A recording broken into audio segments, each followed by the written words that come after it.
Tired of the price of everything going up these days? Groceries, rent, you name it, it's all going up. But not at Metro. They've got your back. Metro has lowered their prices and are giving you a 5-year price guarantee on talk, text, and data. One line, now 20% lower. Family plans, also lowered. Oh, and you also get a free 5G phone. All with no ID required and no activation fees. Stop by your neighborhood Metro store, visit metrobystmobile.com, or call to find out about their amazing offers. Bring your number. Not available if currently at T-Mobile or with Metro in the past 180 days. Guarantee covers monthly price of on-network talk, text, and 5G data for customers activating on an eligible plan. Exclusions apply. Details at metrobystmobile.com. A healthy life starts with great sleep. Wake refreshed with Avocado's GOTS-certified organic green mattress, delivering breathable, back-loving support. Natural materials from Avocado's own sustainable wool and latex farms, easy financing, a 1-year sleep trial, and deep, restorative slumbers. Organic sleep awaits at avocadomattress.com.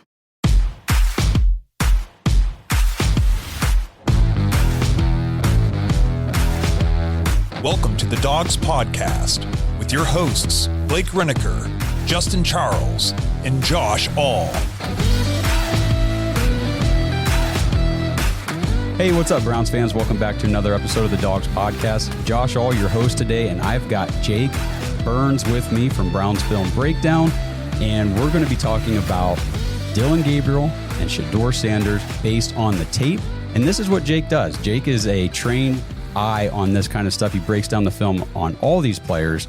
So to get his perspective on the two rookie quarterbacks, this is going to bring a lot of value because there's been so much arguments over, why did they take Dillon Gabriel? Should they have taken Shedeur sooner? People think Shedeur should be automatic QB1 on the depth chart and all this kind of stuff. So we're going to get Jake's opinion on each of these quarterbacks, their traits, their strengths, their weaknesses, because they both got them. And we'll get it from his perspective. So Jake, how you doing today? Josh, I'm great, man. Happy to be here. It is, that time of year where we're sort of still working through a bunch of mystery. We haven't had an OTA yet. And from this stuff, as you know, we get a bunch of, mixed reports and people want to identify who's going to be the, like, this is just a weird time on the football calendar where we don't know. I would say, Josh, this is the first time since it'd be 2017, right? With Deshaun Kaiser, where there's not a clear answer who's going to be the starting quarterback.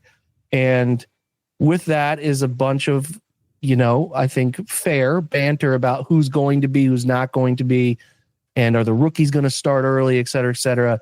And it's like, we won't really know anything until the summer, late summer there with training camp and preseason games, but it's nonetheless, I would say, intriguing, right? I think we're all rooted in like understanding that this is, it's not, there's talent in the room, but it's like, let's be realistic about where this is going and what it looks like. But it doesn't stop, even though we think that there's a hard line between maybe seeing this be a top 15 quarterback room, it doesn't mean it's any less intriguing. I think it's exciting for Browns fans to think maybe one of these two rookies could be the answer. And I think that is a welcome relief from this time last year, where I know on my shows and my website, I was breaking down, hey, was Deshaun Watson actually good in those games before he hurt his shoulder? What did that look like? And I think that is treading kind of carefully, because not everybody thinks about the same.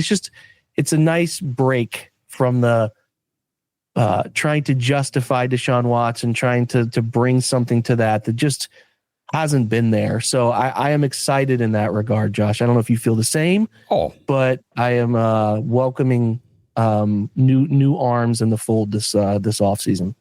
Just as a Browns fan at the base, anytime you get a rookie quarterback in the room, whenever there's ambiguity and there's no set starter, it's like, hey, this could be the guy. It's been like that for 30 years. Mm-hmm. But this year specifically with these two, and of course with Shedeur, because he's the most polarizing rookie probably we've ever had, and, come into the room. And I don't know about you, but, we just had rookie minicamp, and I legit have I didn't even know that there was a such thing as rookie minicamp stats, but apparently there is, and people are keeping track of stats at it's crazy, but it does speak to the... This started with the Philadelphia beat reporter, Elliot Shore something, who does this every year, where he watches the Eagles mini camp, training camp, and keeps like a running list of completions and percentages. And it's kind of made fun of every year. But then there's now some folks who will be at practices covering it for their beat reporting job and will try to do this. And I would remind folks to ignore it because periods of these practices are driven on experimentation, amping up the difficulty for quarterbacks, removing first read. Hey, this period we're going to do 3rd and 8s where we're trying to get to read 2. So come off your first, get to reads 2 and 3. There are just a bunch of variables that they try to flush out. So don't pay attention to that stuff. Like, obviously, if the noise is overwhelming in one direction, you sort of have to raise an eyebrow, is how I would put it. But I think for the most part, the patience is going to be hard, myself included, because I'll try to get to some of those training camp dates live and watch it with my own eyes. But like the thing that'll tell us something is the preseason and those joint practices with, I think it's what, Carolina and Philly they're getting with. I could be off on that. I think so.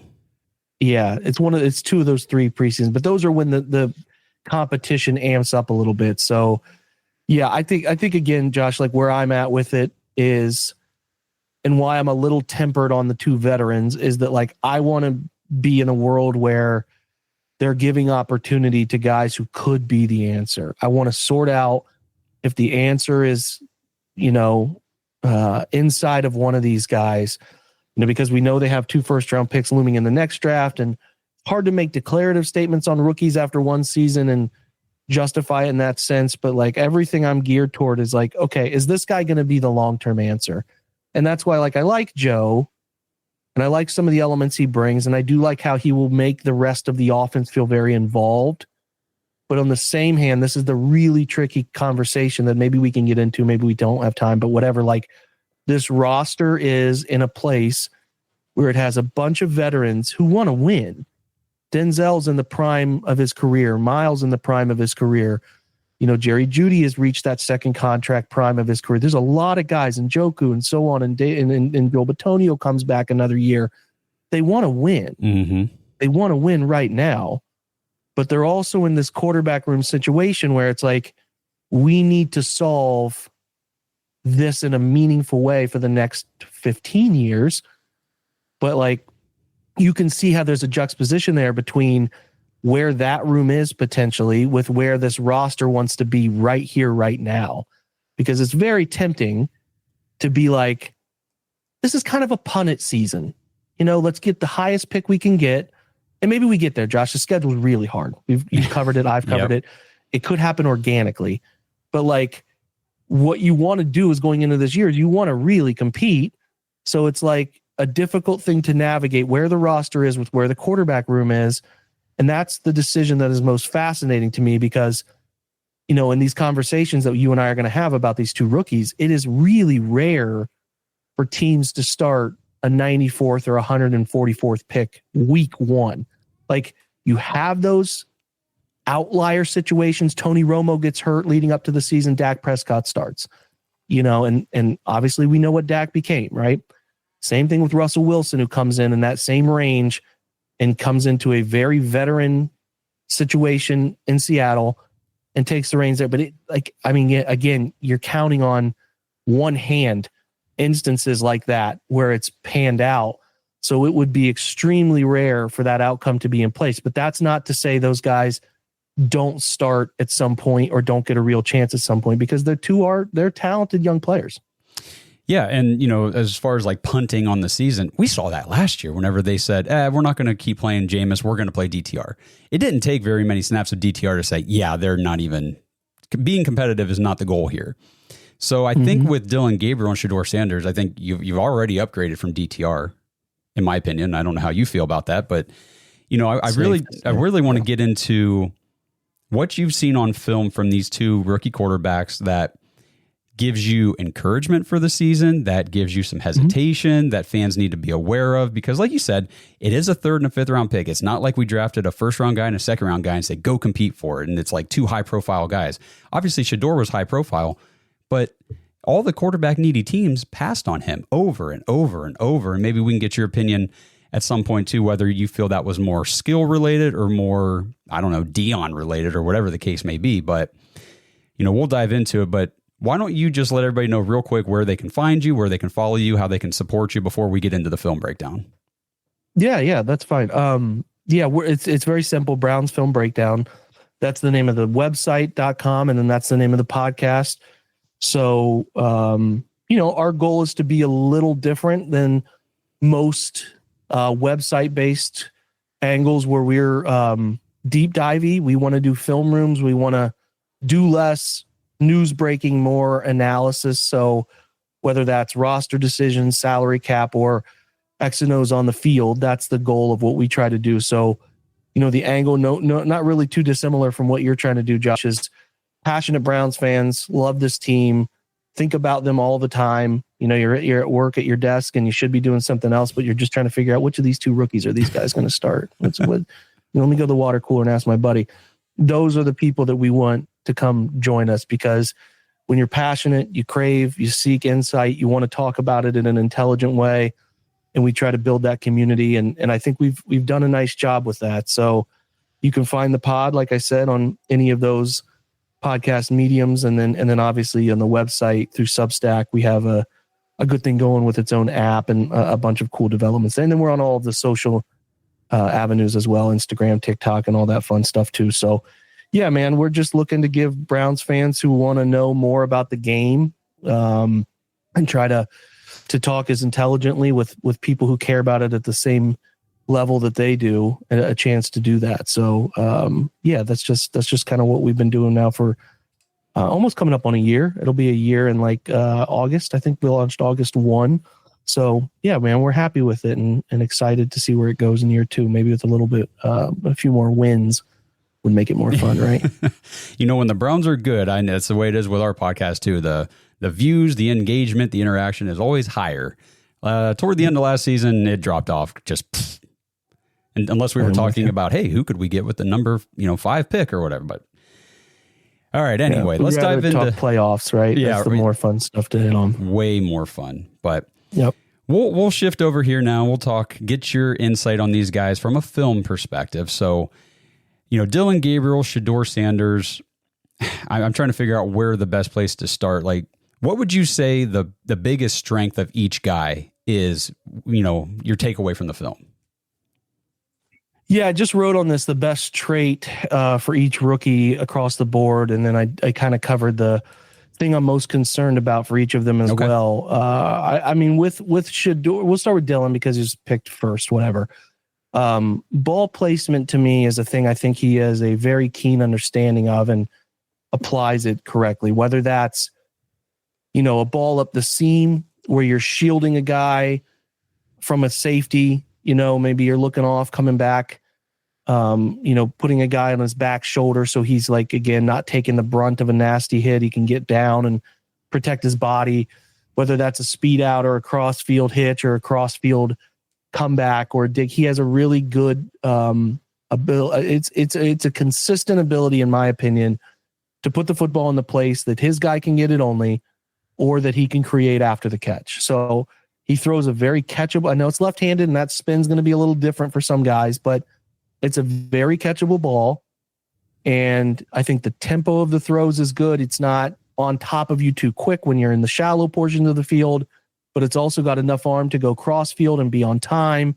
So I like the placement of the football. His ball placement accuracy stuff is a strong point for me. For Shedeur, I think the thing that I like the most is how comfortable he is inside of chaos.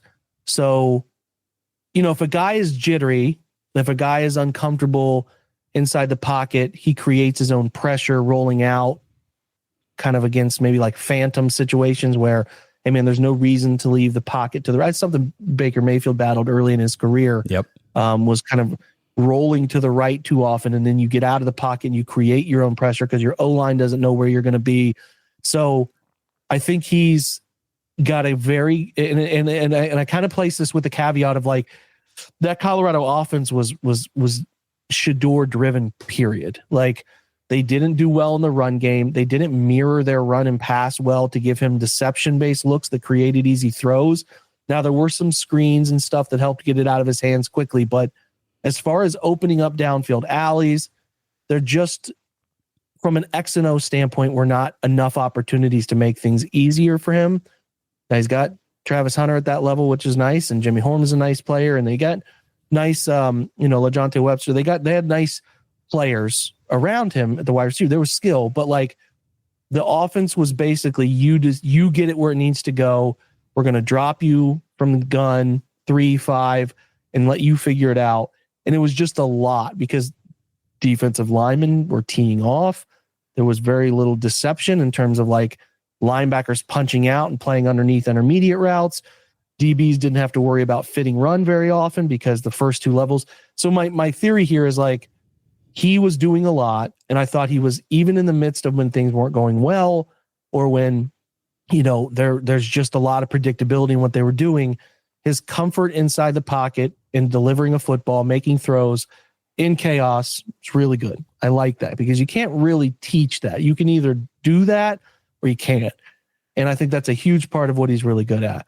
On the flip side, and this is where I think for Dillon, the thing that I'm most concerned about is how he navigates the height, because he, it's interesting. Russell Wilson comes in the league, a fantastic athlete, no doubt about that. But he really only lived up the sidelines. He really lived outside the hash marks. It really has become a running joke even into last year with Pittsburgh. He just doesn't really throw the middle of the field very often on straight drops. Now you come off play action, you boot, or you get a, flash fake to 7-step drop, and you can find those every now and again. But if you look at his heat chart of where he's throwing the football, it's a lot outside the numbers, and he's a creator, very athletic. That's how he lived. Dillon, as far as college goes, whether it was at UCF, Oklahoma, or Oregon, he will throw the football over the middle of the field. He uses the things that you would think for a guy who's pushing 6 feet, 5'11" and change, who is, from a physical standpoint, pretty much in the 10th percentile of every one of them. He is a pretty good athlete. He can run. He is very smart in terms of figuring out when to run. And he sneaks, like, again, this is the old cliche, but he sneaks up on you. He can move better than people anticipate. So he was a plus part of their running game. So all of that is nice. I think there's a lot of things, like I said a minute ago, between the arm is live, it can get it where it needs to go, the anticipation is good, the ball placement is what I like the most. It's just a matter of, in college, you can live in the middle of the field in a more easier sense because the athletes aren't quite as, now they're big. Big Ten boys are big, and he saw SEC guys too. It's not like these guys at D1 level are small, but the NFL athletes are bigger, they're faster, and those hash marks get tighter. And when the hash marks get tighter, everything condenses, the pocket's tighter, the windows are smaller, the anticipation needs notched up a little bit. And I think if there's folks who told you the height didn't matter at Oregon, didn't come up, I think that's a lie. I think there are times, and I showed this in the film room I did on him, where there are some times where, Josh, say they're bringing 2 off a side, the pocket's condensing, and he has an answer from number 3 in the slot that he just can't see it in time. Maybe the guard blocking the defensive tackle just blocks his vision a little bit, right? And he doesn't quite slide over to the window and find it.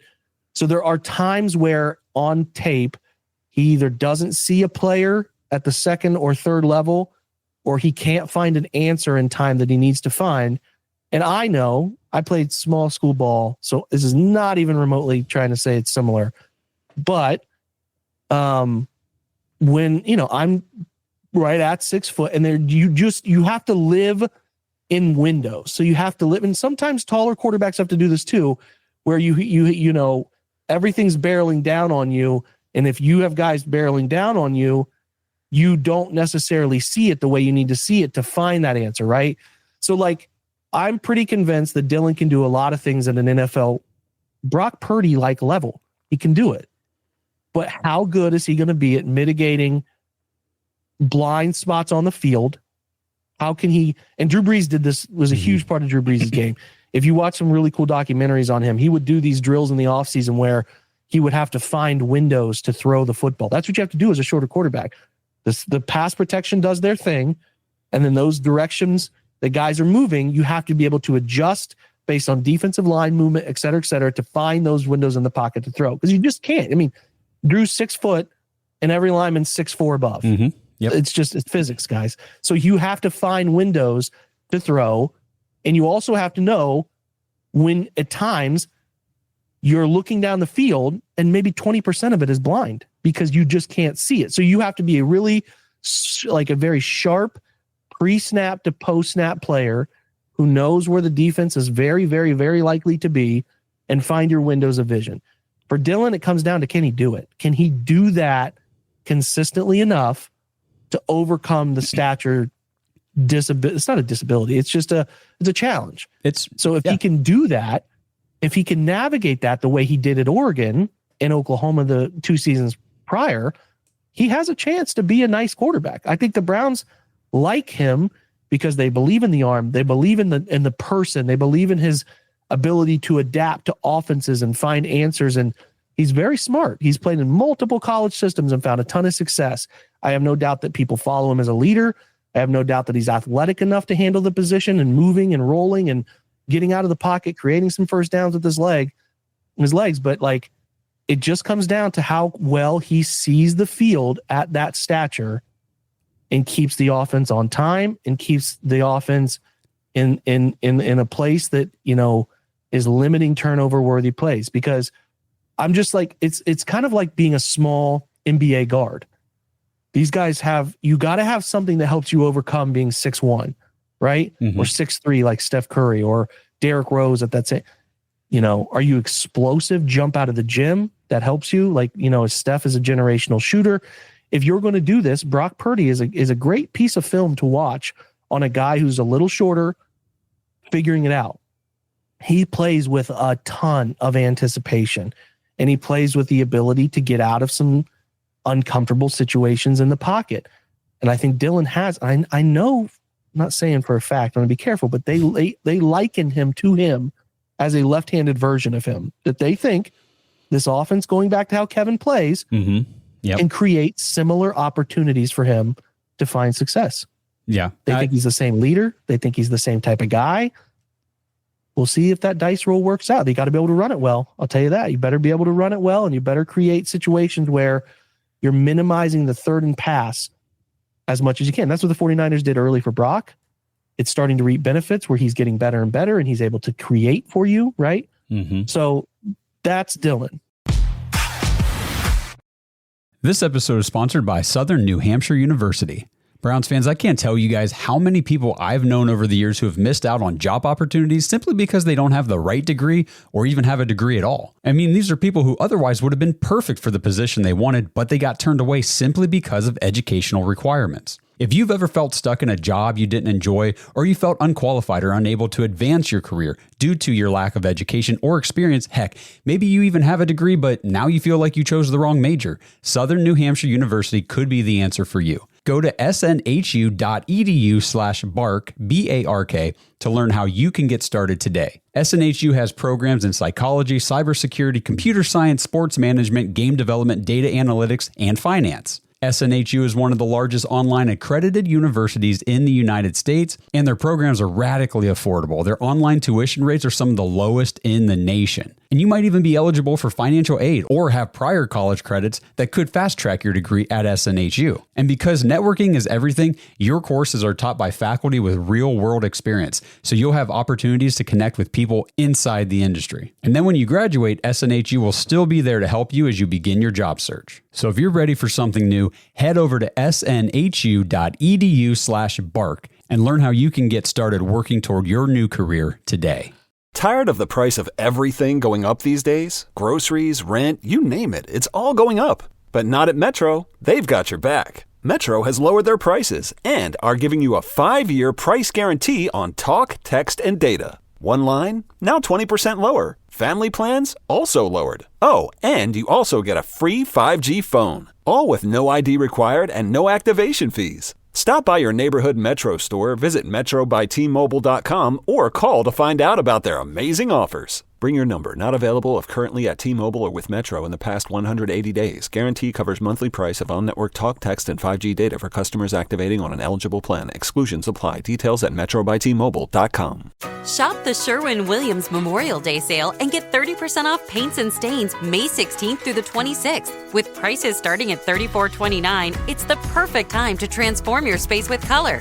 Whether you're looking to revamp your bedroom, living room, or home office, we have you covered with bold hues, soothing neutrals, and everything in between. Shop the sale online or visit your neighborhood Sherwin-Williams store. Click the banner to learn more. Retail sales only. Some exclusions apply. See store for details. The height with him, you know, and I keep talking to people about this all the time. We do it. We talk about it a ton on the podcast. It's not, you can't just discard it. I mean, it's there. It is a concern, you know, for people, it's a concern. I think it's more concerning for fans who aren't as used to seeing a 5'11" quarterback. Whenever we've got 6'2", 6'3", you know, Joe Flacco's what, 6'6" or whatever, watching these taller guys out there play football. But I keep reminding people that for Dillon Gabriel, he's not just now learning how to play quarterback at 5'11". He's been doing it for years, and he's been doing it at a high level. So he understands how to navigate his height at the college level. You're right. Does it translate to the NFL and everything? But he's not alone. Drew Brees, like you mentioned, is the high-level example of a shorter quarterback who learned how to navigate those throwing windows. Russell Wilson. But we've also got like Kyler Murray. We've got Bryce Young, who are both number one overall picks, and they're, what, 5'10"? So we have examples of this working in the NFL. It's just, like you said, can he do it? Can he consistently find those windows and create his throwing lanes?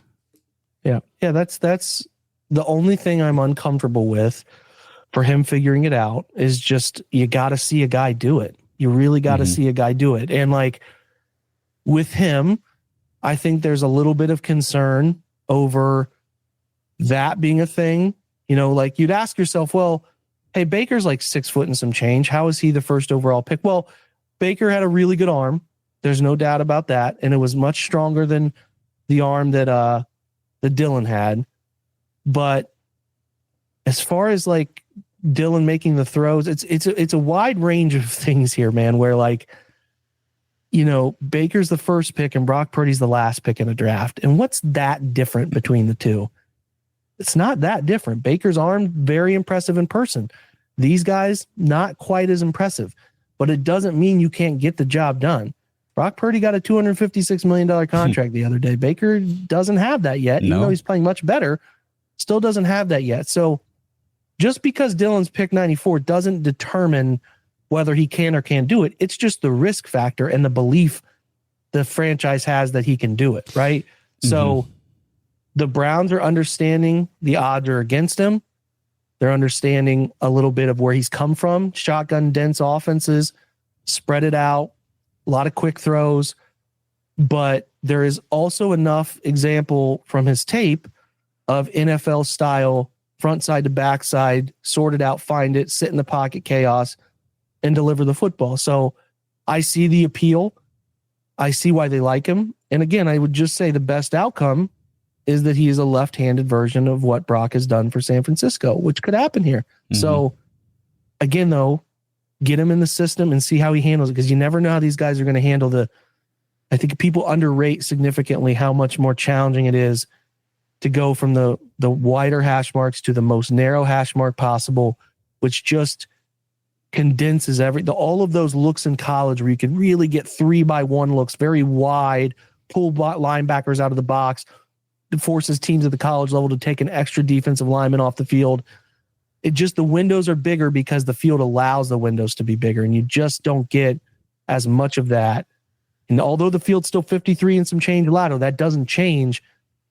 If guys cover ground faster and if guys are bigger, it makes everything combined with the hash marks feel like it's on top of you. So the experiment is, and what I know they're sorting out, is how well can he navigate tighter space, faster decisions, and needing to get the football from A to B with anticipation and window seeking. We'll see, man. I'm interested in it. Yeah, and I know so much of playing quarterback at any level, but especially the NFL. You know, when we look at prospects, it's, this guy's got a cannon arm, or this guy's elite athleticism, and all this kind of stuff. How do you process information when you break the huddle and walk up to the line, and then from the snap on? Because whether you got the cannon arm or not doesn't really mean diddly squat if you can't process information. I mean, or your height, for instance. Like I saw Brock Osweiler at 6'8" not be able to play quarterback in the NFL. And so height is not the only determining factor. So much is mental. And, are you processing the defense? Are you reading the looks that they're giving you ahead of time, kind of making some decisions before the snap and then reading real quick and knowing exactly where you're going to go with the ball and get it there on time? 100%. I mean, you think of it this way. It's like, again, I think the guard comparison for the NBA is pretty apt. Like it just makes the game harder when you're smaller because of everything that you have to sort through. Whereas, to the point you just made, a guy like Brock Osweiler, a guy like Joe Flacco, and those bigger guys have that ability to see over things and create more field vision. Put it that way. Create more field vision, which can make the game easier to quickly process decisions, right? Doesn't mean a short guy can't do it, but it does mean that they better know the defense they're facing as in and out as possible, right? They better be able to anticipate windows. They better be able to know what a defense looks like pre-snap to post-snap, what they like to do. Hey, they like to be in single high shell, and they like to rotate off of it. They like to be in two high, rotate to cover six, like to be in single high, rotate down that field side safety and come down and play the box and man cover. Like, they got to know that stuff. And like, there can be no gray area. So like, I just think it's like, and Purdy's facing this too, and all of the shorter guys over the years, Kyler is in the same boat amongst others. Is your sense, your other things have to be amplified. They have to be able to be, in a really good place with the anticipation, the throw strength, the ability to move. And there's enough there to see the vision. Does it work out? I don't know. It's the 94th pick. We'll see.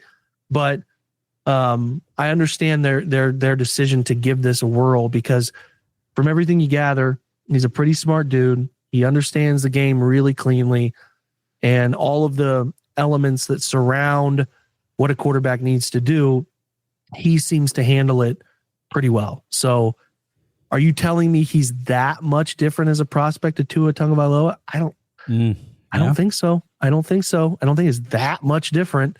So, it could ultimately be, we look back on this in a couple of years, 3-4 years, and be like, how did everybody miss on this guy who was super productive in college, a ton of snaps, a ton of games, a ton of production?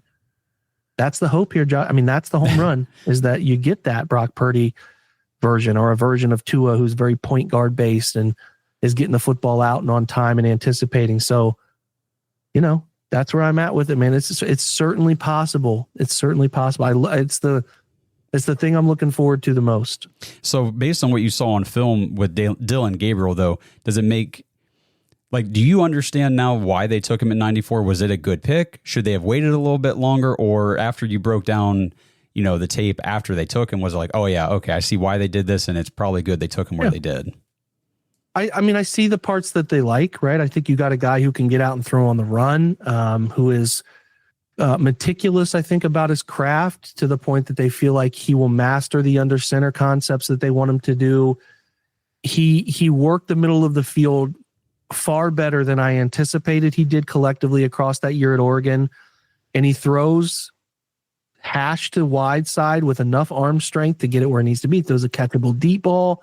I think all the elements that they would like are there, right? He plays with some anticipation. He hunts out windows. He can throw when things are barreling down on him. There's a really great example from, although that Rose Bowl went sideways for Oregon, he made a ton of plays for an offense that was really stuck in the mud against that unique Ohio State approach, with Caleb Downs kind of playing that invert too, the way they were playing it. And he made enough really good plays. And there's like I said, a great example I posted, and I think I even put it on social, of him working front side to a backside dig where pocket stuff is just on top of him, and you can just see his arm release the football over the defensive line. It's just in the perfect place too. So there's enough of that there that I think, I'm watching the film, like, I see why they like him. He's got a lot of the traits that Kevin has preferred in his quarterbacks that have found success for him.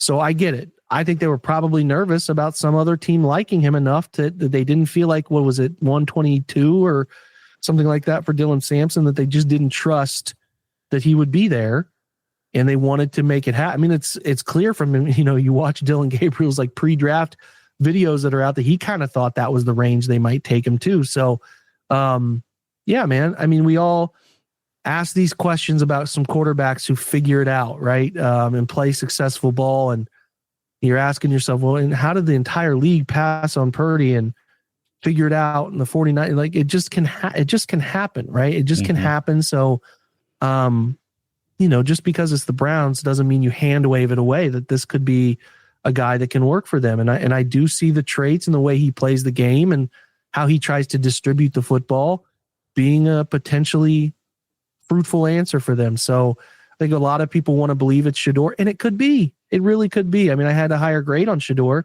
but there's just more to it than what you see on tape. And that's the analysis part that I think people miss, is that there's a lot to that position that you don't get from watching them play college football. There's a whole person behind that helmet.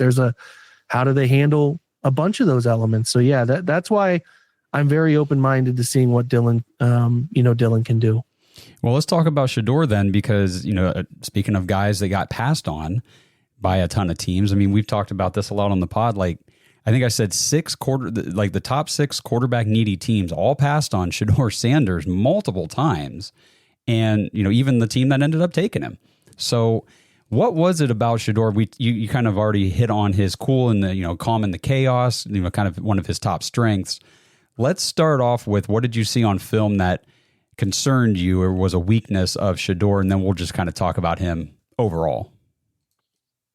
Yeah, the stuff that concerned me was being on time all the time. I think there were some times where he would try to hunt downfield plays that ended up causing him to drift in the pocket or try to escape and play some backyard football at times and created negatives that didn't need to be created. Now, I think he's a really accurate thrower of the ball. I think he's the arm is good enough at the NFL level. I don't think it's elite, but I think it's good enough. And I do think he's willing to process it front side to backside and try to find answers. But I think the thing that I noted was that, like, hey, can he avoid negatives? Can he consistently play on time? So, like, Shedeur has pretty consistently been the best quarterback he's ever been around, right? I think there's a little bit from Shedeur of, like, whether it's high school ball or Jackson State and obviously at Colorado, if he ain't making the play, no one's making it, right? If he's not doing this, if he's not putting it where it needs to go, like, he has not lived inside of a football world where he's just a part of the process. I think he's very much been, and this is not to say it's a negative per se, but he's been the focal point of everything under his dad, where he's been in the belief that he is, the best quarterback in a class, et cetera, et cetera. So, like, if Shedeur's talents were transcendent in the mold that, I don't know, and I'm not even saying Cam Ward's tools were that, but I'm like, think of like Trevor Lawrence coming out or some of these others that have been first picks. It's like, if that were the case, the physical stature, and he was, say, 6'5", and he was, God-given electric arm, and the concerns that caused him to slip to the 5th round wouldn't have mattered. Someone would have taken him early. Browns would have probably taken him second, right? We'll overcome all that because the tools are just ridiculous. I think the tools are relatively average. He's an average athlete. I think Dillon Gabriel, probably neither of them tested, but I think Dillon he would have tested better. I think he's a better athlete as far as moving, running, and changing direction. So Shedeur's, and I'm not saying Shedeur can't move. He's not slow. He's just not he's not great. It's an average athlete with an average arm, and at times at Colorado put some bad habits on tape. Now, I had a late first, early second round grade on him because I feel like the collective nature of his tools paired with how he processes information and plays with some calm showed me a guy that I would take a risk on, right? Trying to figure this out. Can he be the guy, right? I'm okay with the 33rd pick being a quarterback. You're taking a swing on a second rounder. I liked enough of what he did to feel like he could do it. Now, the problem is, it sounds like every part of the pre-draft was rough. He didn't give teams a good look at who he is or what he can do. And I think it's pretty obvious that if these things were as rough in the interview process as we have heard, that It's easy to see why he fell. Nobody's in love with the tools to that degree, right? I think some second round teams would have been in on him or maybe moving up if he was unbelievable interview, came in prepared, crushed interviews, all of that. Like, I do think that there's probably a team in the late first in the Jackson Dart mold or second round that takes him. But if things go really rough, we don't know. We don't have an idea of who Shedeur is away from his dad because his dad's going to all the interviews. We don't have an idea of how smart he is because he wouldn't get on a whiteboard with us because he thought he was going early in the draft. Like some of those things that you heard about, and this is not to knock Baker, but there were a lot of things around Baker around like, hey, the teams in the 13th overall pick didn't send him a playbook. They sent him a playbook. He didn't want it because I'm going earlier, right? You can do all that when it's a lock and when it's like that, but that's the dangerous world they're dancing in. And hire an agent. That's a different thing. The dad is a huge part of things. That's a different, it's not what I'm getting at is you don't have to squint hard to see why NFL teams were turned off, right? Doesn't take much, but I do think that he has the tools to be, a functional part of an offense that he is not the main focal point. Same with Dillon. I don't think either of these guys, as obviously as that is, think about again, going back to, I hate to go back to Purdy, but you're looking at like, hey, give me some examples of guys who are mid to late round quarterbacks who started, found success. The 49ers, super veteran oriented, great defense, great run game, made it easy for him, play action, big tight end, some nice wide receiver threats. The Browns, I think, view themselves in a similar vein. We have a good defense. We have a good structure offensively. We're going to place and make it easy on these. If either of these two guys can show they can master the verbiage of the offense, they can master checks at the line of scrimmage, they can master the huddle.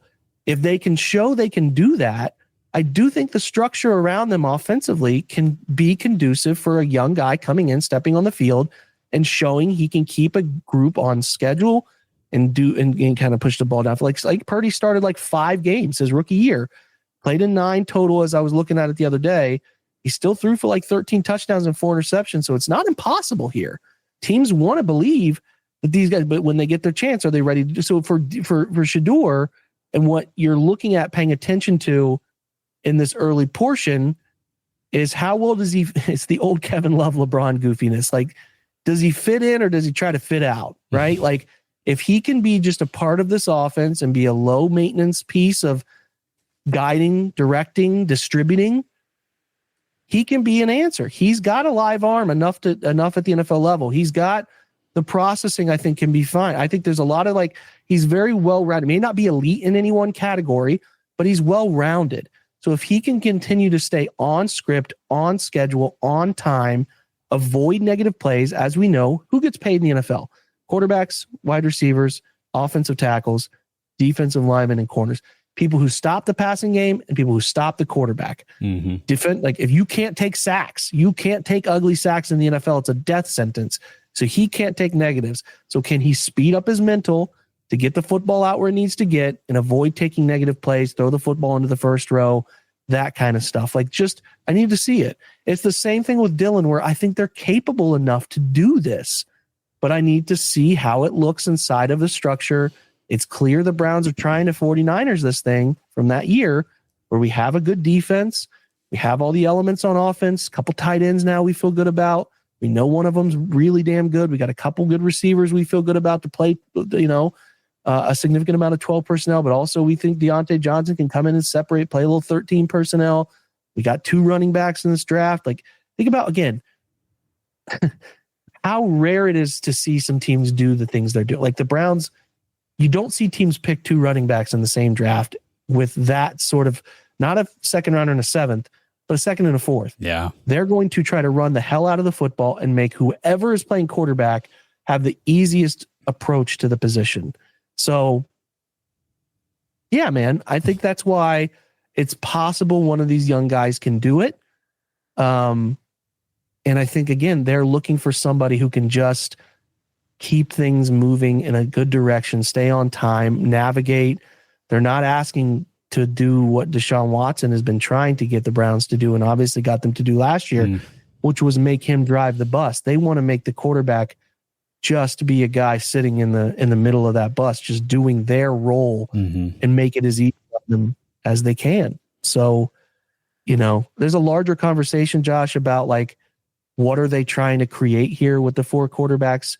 Because I think a lot of folks are like, look at these 26 quarterbacks. They can draft one. And that might ultimately be an outcome.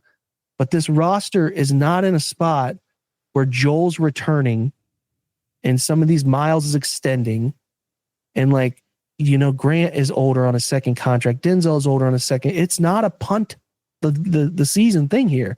They want to find lightning in a bottle with one of these 4 quarterbacks that can make it as easy as possible. And for those guys, whoever's back under center. And then the part of it that is the backup plan is, if this goes horrifically and none of them sort it out and give us decent play, and maybe we have the 15th pick, and we're hoping the Jags are bad and we can couple those up with a top 5, move into the top 5 with the team that doesn't need a quarterback, give them 2 first-round picks and take a swing on a 26 guy if we want to. So I think they're trying to live in 2 worlds here. I haven't really dug into this on my own pod, but I think that's what's going on organizationally is, hey, we got a chance with a fun group of veterans and a chance to one of these guys, Kenny Pickett could be the guy too, can come in and navigate and keep us on schedule and keep the offense moving, make the simple throws. We think we can win 9 games, 10 games. And if that happens, hell yeah, maybe we got an answer here, Josh. But if not, let's have this other backup plan in place that we can hunt out a bigger name if we feel so inclined. This episode is sponsored by Omaha Steaks.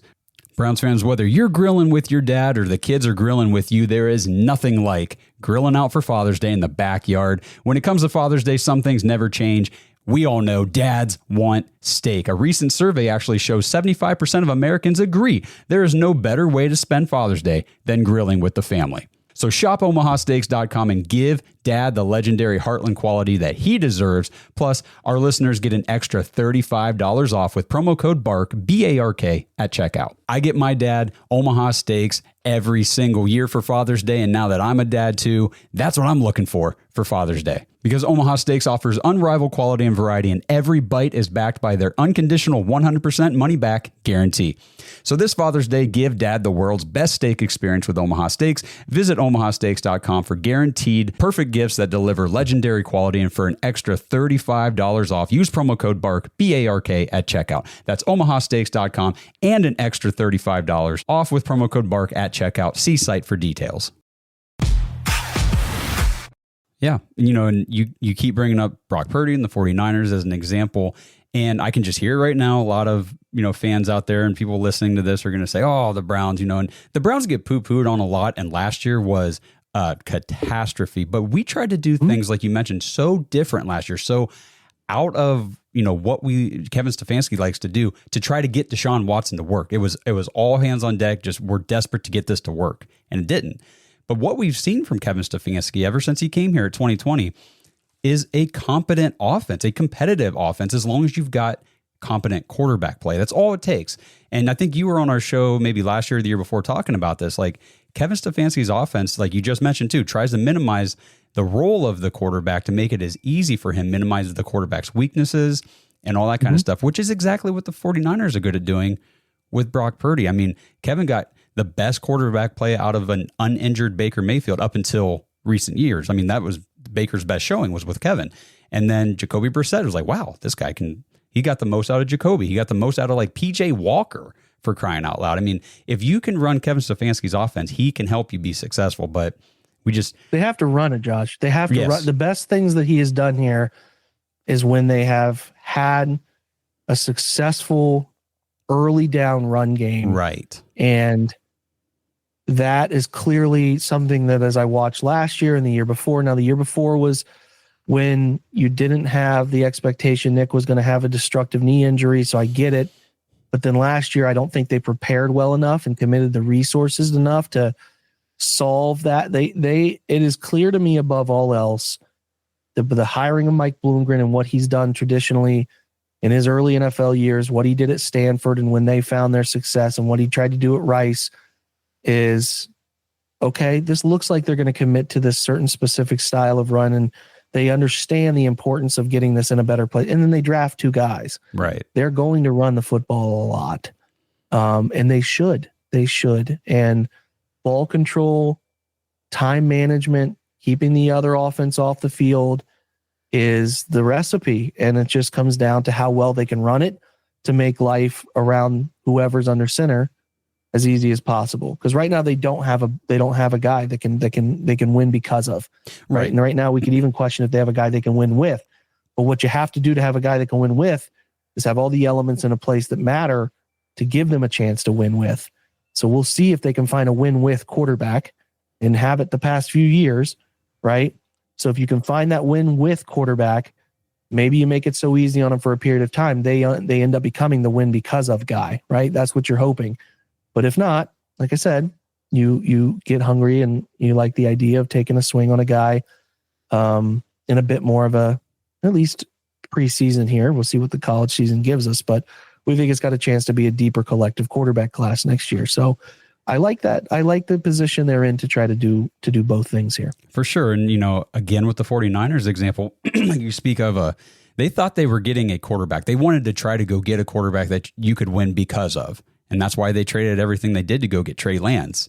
He had the cannon arm. He had the athleticism. He had the size, 6'5", 230 or whatever he was. Like he had the tools that you've been talking about, but it just didn't work out. And then they found Brock Purdy and they're like, well, we can win with this guy. And ultimately, who gets the job? Who gets the $265 million contract? It's the guy you can win with because, like you said, you had all those other things in place. And, last year, I don't think running the ball was even on the table when they hired Ken Dorsey because that offense, wasn't it like a 70-30 split pass run? It's like, ultimately got to the point they were down in a lot of games they had to throw, but even their neutral situations were not clean to the point that they could run with any. They had no identity in how they were trying. And Joel and Wyatt and some of the other veterans spoke on this. They, between what was going on with whatever the hell Andy Dickerson was doing and like Roy Estevan being around it. And like, it felt like that offensive line, the cohesion between the vision of what they wanted to be offensively. And this kind of harkens back to what you hear about how the Bills went sour on Dorsey, is that there was just the connective tissue between all the rooms, understanding the goal and what they were trying to, it just never met the standard. So I'm cautiously optimistic, maybe more so than a lot of others, around the idea that like this offense was cataclysmically bad last year. One of the worst offenses we've seen in the better part of 2 decades. The way they're approaching it this year, it's hard to envision it being that again. Right. The resources committed, the idea philosophically and the coaching staff all points in a much better direction. It doesn't guarantee results because you still need one of these 4 quarterbacks to give you something meaningful, but the collectiveness of everybody understanding how we prop up the quarterback, I think is in their general identity of how they want to move the ball, I think we'll be in a better spot. And that's why I've got some, again, can they be the 20th best offense this year? That's a giant step in the right direction. And that's kind of what you have to lay it out incrementally like that. And I think that's where you can start to get a little like, okay, I see some of the vision here. Yeah. It goes back to 2023. I mean, we were not any impressive offense when we were running out there with PJ Walker or DTR, but we were still able to win games because the offense did what it needed to do to give the defense the ability to shut down the opposing, team. And it worked, and we won games that way. So I think the offense can be better this year than what it was with PJ Walker, DTR, whatever. So, looking at these 2 rookie quarterbacks, I know they were 3rd round, 5th round, but like you said, you did have like a late 1st, early 2nd round grade on Shedeur. Anyway, the Browns got 2 super productive quarterbacks from college. I mean, very accurate, and obviously they can process information and do things very well to win ball games. And I feel like that bodes well for our chances to get one of these guys to at least show that they can be an adequate starter. Hopefully as soon as this year and early on if we can, because I know there's a lot of debate back and forth. Should the Browns start Joe Flacco, go out there and try to win games with a veteran quarterback, or do they need to find out what they have in these rookies? And I see it from both sides. I really do, because we do have those 2 first-round picks next year. Can we use those on an offensive lineman and a safety or a cornerback or a top-end wide receiver, whatever it might be? Or do we have to use those on a quarterback? We need to get that information this year. Mm-hmm. Mm-hmm. Yeah, that's where I think you can at least see the vision for what they're trying to do. for helping make this as easy as it can be for a quarterback. Again, like, hey, let's add a second tight end weapon so that we can be in more dense personnel and get more linebackers on the field. Maybe they wanted to add a bigger name than what ultimately came with Deontay Johnson, but you like Cedric, you like Jerry, and you feel like offensively it's in a pretty good spot for a young quarterback. I think if the rookie backs are who I think they can be, the resources committed to that position, the resources committed up front from both a coaching and Joel coming back and the veterans in that group. You have 4 positions with guys, Jack, Wyatt, Joel, and Ethan, whose reputations are a bit on the line this season, right? People are writing them off. These guys are done. And they've been with the Browns for like 5 years, which is really rare to have that much continuity between 4 of your 5 guys. And I like, the veteran addition, swing tackle there with Lucas, who could do both. And we'll see what DeJuan Jones turns into. I mean, I think they would have liked to have been able to land a tackle in the draft, but the late run there on Simmons and Connerly really kind of shook the plans a little bit. But ultimately it lands. We think we can get it done with these guys. We think we can get, a run game moving in the right direction, significantly more backfield talent. We can make a lot of play action work, a lot of run action, play action, quick throw game, that we think we can find a way to make this work as we bring somebody into the fold to make that life. Because even Joe Flacco, who has been around it and has made a ton of big throws in the past 3 or 4 years, but he needs to have his role minimized. He doesn't need to be driving this thing. We saw how, it's pretty obvious that Joe is prone to, late career mistakes and stuff. So I am a believer that a young guy or a veteran guy kind of stepping into it can guide this thing, because it is clear to me that they are minimizing as much as they can how much the offense depends on the quarterback. Some stuff you can't avoid, like, 3rd and 7, we got to throw it. There's stuff there you can't always avoid, but you can avoid the volume of those scenarios, right? So I think that to me is the only plan they had because of the scenario. And there's a chance it could work for one of these guys. So, yeah. Yeah. And the other thing I really like about the 2 rookies, they brought in 2 guys who are great leaders. They're known competitors, and, they work hard, they grind, they studied, they're going to put in the work, and then hopefully that leads to, the results you're looking for on the field. But it's, I keep seeing people say, oh, they went Johnny Manziel again with some of this stuff. It's like, no. We're not doing anything like that, where we're bringing in a guy who isn't taking this seriously, or he doesn't know how to work. He doesn't know how to put in the time or watch the tape or prep. Like, these guys are going to be good at that.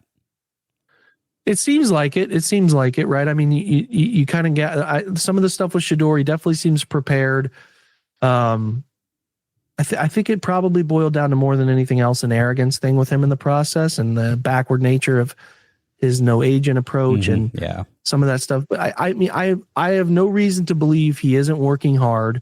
I have no reason to believe he isn't going to put the tape study in. And same for Dillon. I don't have any reason to believe otherwise at this point.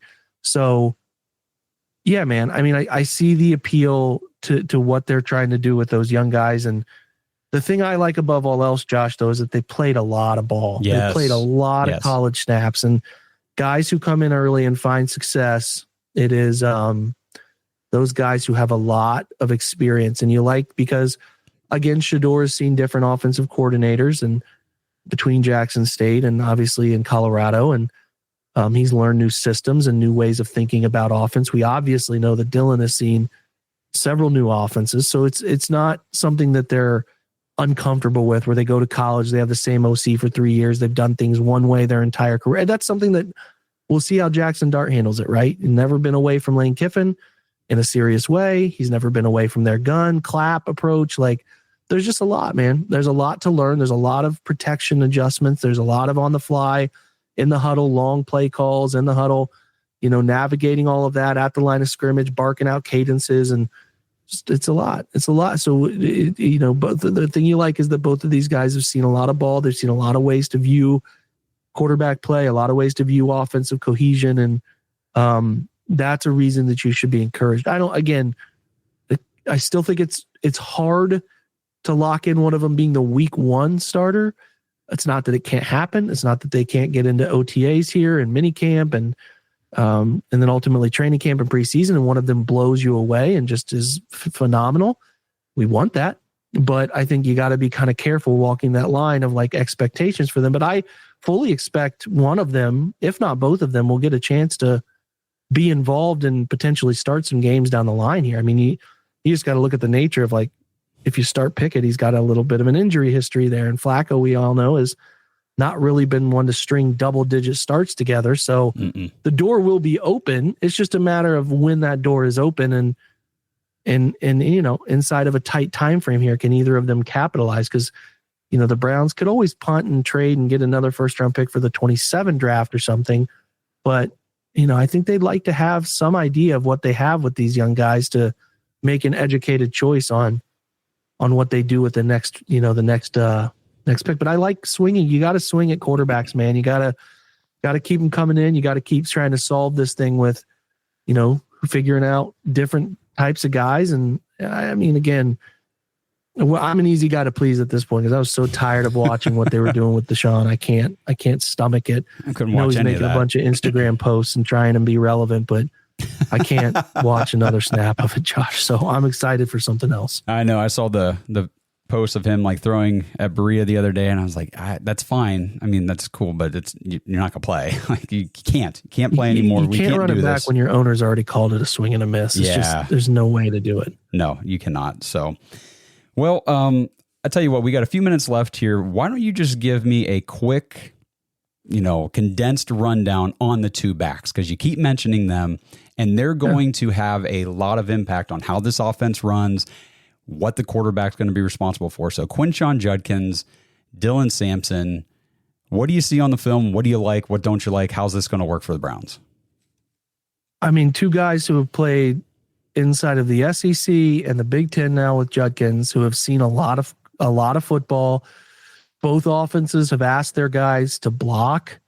So they come to the league with a well-rounded approach. Now, neither of them have been huge parts of running back passing game. So that is something but I don't think either of them, when they're in action catching the football, they don't look uncomfortable. It's just not something they're, sort of organically doing. I think it'll be interesting to see how they handle that aspect, but a couple of fun runners. I mean, Judkins is just so powerful. I mean, he runs with really good, I think his vision is strong.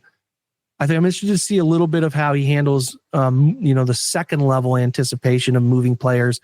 That's the spot I'm curious, because that kind of unlocks another level as a runner. But he can anticipate run lanes. He can get narrow through them. He wears contact. He churns forward for yards. He'll run through you. He's got a stiff arm that is really lethal, and he can run around you. I think the long speed is probably never going to be very good, but he's still fast enough to create explosives, those 15-plus yard runs, and he'll have plenty of those. And he comes from diversity. There was a lot of, gap and downhill ISO concepts at Ole Miss. Chip Kelly does a little bit more variation. You'll get a little pin pull involved. You'll get some inside zone. You'll get some outside zone. So he's seen a lot of football, and he's seen a lot of styles. And I just think he's a really good runner. Do I think he's going to be Nick Chubb good? That's hard to envision, because Nick was really special. Early career Nick was one of one, but he can do a lot of things that the modern NFL asks. And I think he's going to be a really nice, like a Kareem Hunt plus type of runner, that I'm very interested to see if there's another level there, that I think he's got the talent to do. This guy ran for 1,400 yards as a true freshman in the SEC. The level of competition is not something he's afraid of, and he's built like God carved a running back. I mean, he's just he's really impressive. And when you specimen. say Kareem Hunt plus, you're talking early career, right? Kareem Hunt when he was with the Chiefs leading the league. Where he's really just so slippery, and he can turn tight corners, and he can run through you, but he can run away from you still. And even the early Kareem Cleveland tenure, where he was just always falling forward and always making 2 yards, 5 yards, or making 10 yards, 15 yards. So yeah, I think there's some of that to his game that I'm really fascinated with. And Sampson is lighter, not as much contact balance, but he played Tennessee's offense, which is unique in variation of like how they run that veer and shoot, very spread. But inside the tackle box, you got to be a patient runner inside of a lot of their gap concepts. There are more gap than zone. So you got to be very, very patient, very vision oriented to make one cut and get vertical. He's a 4-4 guy who can run away from you. He can make one cut and get to the corner. What I like about him is that he is like, it's somebody, the only person I see do this really well is Alvin Kamara. I'm not saying he's Alvin Kamara. I see him more like a Tony Pollard type of player here than that. But the Kamara had this way of getting very narrow in tight spaces and sneaking through there. And like, how did he find that crease? There's a lot of that to his game where he finds run lanes and he finds creases and he can take a little bit of a hit at the end of a run and he turns it into a bigger run than you expected it to be. And like, again, when you're in those tight spaces, like they're wide aligned, but they're narrow in their space in Tennessee's offense. So like their inside the tackle box was condensed and he was able to really navigate that in a clean way. And I'm fascinated to watch him. He can pass block a little bit.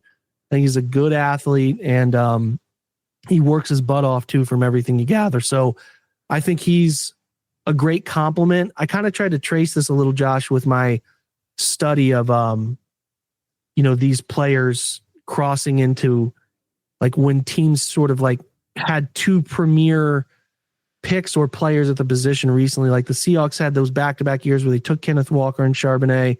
I think the thing that this could be the most closely mirrored to is Rachaad White had for Tampa a really strong season, his second season or his rookie season. I think it was his rookie year. And then they took Bucky Irving in the 4th round, who like, oh, this guy's really good. And we got to get him involved a ton. And it's like 220 carries for Judkins, like a little north of 110 for Sampson. And then last year they also had like 50 carries from that Sean Tucker, I think the Syracuse UDFA. Yeah. That's like where I could see Jerome Ford landing in all of this. So I think they got two really good young running backs. Obviously we'll see when they strap on the pads, but and even if when one of them, Sampson or Judkins, you can't really get too far ahead of ourselves, aren't up to speed. They do have a baseline in Jerome that they know a little bit and has been around and is a nice fallback. But I think these two rookies, they believe in a lot and they really want to work these guys through their rookie contracts. So I expect them to be big parts of the offense this year, health, given that the health stays in place. Yeah, health is going to be the thing, man, because the running backs, the quarterbacks, I mean, the experiment this season could all go out the window if we lose our 2 tackles in week 1 and, or Joel goes down or, Judy's out or whatever. I mean, or on the defense. I mean, heck, you lose Denzel and Miles early on in the season. It's like, well, now our defense isn't as good and we're going to be coming from behind. And so that's always the caveat, right, for these NFL seasons, just health. And, 2023, we had terrible health situation and we overcame it. So that can happen as well. But I really appreciate you jumping on here with me and breaking down these rookies from the film perspective, because there's just so much narrative-based stuff that gets thrown out about each guy. And if you're not sitting there, you're not breaking down the film and seeing what these guys can actually contribute to an NFL offense, then, like you said, you want to be able to speak on these things with your buddies and stuff in an intelligent way. You want to understand things and have some education on each guy and how they're going to fit. So I really appreciate all that. Of course, man. Yeah, it's super time consuming, and I wouldn't expect everybody has no, exactly. Hours and hours to pour in to watch complete games of these guys. But yeah, I think you can learn a lot of who they are, a lot of where their college coaches trusted them to find answers, and see how the Browns are going to try to paint the vision of using them inside their structure. So that's what we tried to do, and it's up there. The Dillon film room is available for folks to check out if they want to and come over and look at it. And then Shedeur will be up this week as well. I'll try to talk through some of the parts they like about him and how he translates. So yeah, man. Yeah. So that's brownsfilmbreakdown.com. Head over there. Just follow Jake and all the work that he's doing. Cause like he said, we don't all have time as fans, and, you guys are out there working your jobs and you got families and everything. You don't have time to break down film on you. You just want to know what the deal is. Jake's got the deal. Jake breaks it down and he gives it to you in a format that is consumable and, delivers all the information that you need right to you. So go check him out at brownsfilmbreakdown.com. Jake, again, thanks for joining us. Appreciate it. We'll have you on again, probably maybe this summer during the season just to talk more Brown stuff, because this is a ton of fun. And and then also you guys can follow Jake at Jake_Burns18 on X as well, right? Yeah, man. Okay. Of course. Appreciate you having me on. I love what you guys are doing. So anytime you want to chat ball, I'm here. Love it. All right. Appreciate everybody tuning in. We'll catch you guys in the next episode. Thanks for listening to another episode of the Dogs Podcast. Make sure you subscribe on YouTube and follow us on Twitter at the Dogs Podcast. Get your thoughts on the show at thedogspodcast.com.